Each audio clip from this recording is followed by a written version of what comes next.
জগন্নাথ বুঝে গেছে সব শালারা বাটপার, আর কারো উপরে আমরা ভরসা করতে চাচ্ছি না।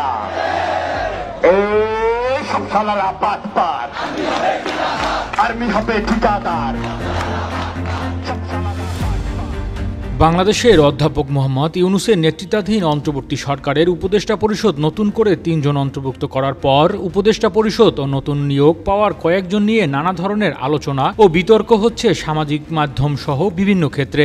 কেউ কেউ নতুন নিয়োগ পাওয়া উপদেষ্টাদের নিয়ে ক্ষোভ প্রকাশ করছেন, আবার কেউ কেউ উপদেষ্টা বাছাইয়ের ক্ষেত্রে অঞ্চলপ্রীতির অভিযোগ তুলেছেন। অন্তর্বর্তী সরকারের নতুন উপদেষ্টা নিয়োগ নিয়ে ঢাকা বিশ্ববিদ্যালয় সহ দেশের একাধিক বিশ্ববিদ্যালয়ে বিক্ষোভ করেছে শিক্ষার্থীরা।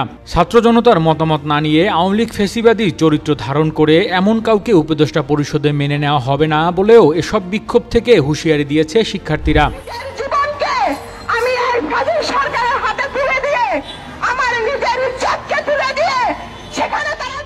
11 নভেম্বর বিকেলে ঢাকা বিশ্ববিদ্যালয়ের রাজু ভাস্কর্যে এক বিক্ষোভ সমাবেশ থেকে বৈষম্য বিরোধী ছাত্র আন্দোলনের আহ্বায়ক হাসনাত আব্দুল্লাহ নতুন উপদেষ্টা নিয়োগ নিয়ে অন্তর্বর্তী সরকারের সমালোচনা করে বলেন, সবচেয়ে বড় মশকরা হচ্ছে ছাত্রদের সঙ্গে। ছাত্রদের রক্তের উপর আওয়ামী ফ্যাসিবাদী পুনর্বাসন হচ্ছে। ধানমন্ডি 32কে যারা কাবা মনে করে তাদের উপদেষ্টা করা হয়েছে। কার মদতে প্রশ্রয়ে আওয়ামী লীগ পুনর্বাসন এই উদ্যোগ নেওয়া হচ্ছে আমরা তা জানতে চাই। ফ্যাসিবাদী যারা দোসর 24 পরবর্তী বাংলাদেশের কোনো ফরম্যাটেই তাদের দেখতে চাই না। আমাদের প্রতিবাদের মুখে গণভবন থেকে মুজিবের ছবি সরানো হয়েছে। যাদের সঙ্গে ফ্যাসিবাদের ন্যূনতম সম্পর্ক রয়েছে তাদের সরকারে দেখতে চাই না।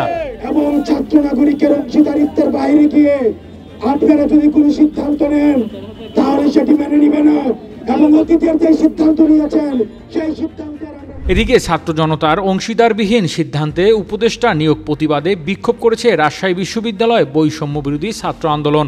গতকাল নগরীর তালাইমারীতে এ বিক্ষোভ সমাবেশ অনুষ্ঠিত হয়। সমাবেশে বিশ্ববিদ্যালয়ের অন্যতম সমন্বয়ক মেশকাত চৌধুরী বলেন, 71-এ মুক্তিযুদ্ধ ও 90-এর গণ অভ্যুত্থান সহ সব আন্দোলনে ছাত্র জনতা রাজপথে নেমে এসেছিল, কিন্তু বারবার ছাত্র জনতার সঙ্গে বেইমানি হয়েছে। এবার আর প্রতারিত হতে চাই না। উপদেষ্টা পরিষদ দায়িত্ব বন্টন।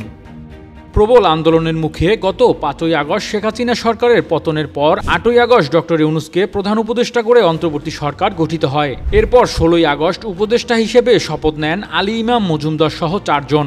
সর্বশেষ রোববার আরও 3 জন শপথ নেয়ার উপদেষ্টা পরিষদ সদস্য এখন 24 জন। তবে উপদেষ্টারা এক একজন একাধিক মন্ত্রণালয়ের দায়িত্বে থাকায় বাণিজ্য, খাদ্য ও কৃষি মন্ত্রণালয়ের মতো গুরুত্বপূর্ণ মন্ত্রণালয়গুলো যথাযথ গুরুত্ব দেওয়া হচ্ছে কিনা সেই প্রশ্ন উঠছিল শুরু থেকেই। এর মধ্যেই দ্রব্যমূল্য ও আইন শৃঙ্খলা পরিস্থিতি নিয়ে সমালোচনা শুরু হলে এসব মন্ত্রণালয়গুলো কতটা দক্ষতার সাথে কাজ করতে পারছে তা নিয়েও আলোচনা শুরু হয়।